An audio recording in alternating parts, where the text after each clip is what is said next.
Our viewer question today is about breakfast and oatmeal. They are curious if eating oatmeal for breakfast while varying toppings is okay for simplicity, if that's something that they're doing for most breakfasts. To have oatmeal for most breakfasts, is that detrimental in any way? Yes, yes. I really don't think so. I think it's a great way to put a type of fiber going through your intestinal tract that I think is especially benevolent.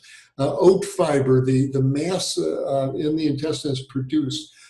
um, as people who've used to take oatmeal baths know how soothing oat protein is. Aveeno soap, avena is the Greek word for oats. So I think the oat fiber mass going through the intestines is especially soothing.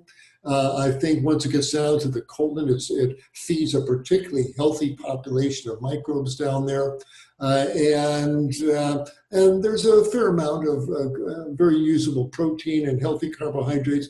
So all the way around, short of apple pie, what's not to love about oatmeal? And could a person become sensitized to it?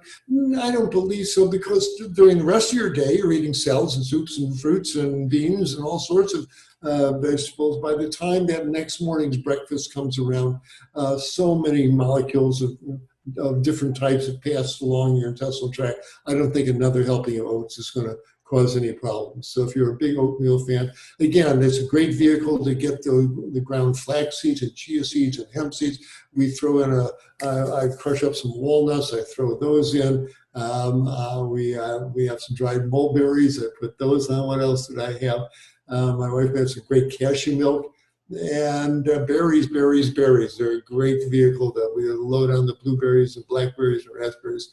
What's not to love about that? I think that's a recipe for health. So enjoy your oatmeal, and I think you'll be healthier for it. Hi, everyone. Dr. Michael Klaper here, announcing our new format for our Q&A with Dr. K. Each day, Annie Hagen will be asking me one question that's been sent in by our viewers. So if you want to see if your question is getting answered, do join us for our daily Q&A with Dr. K right here. Hope to see you then.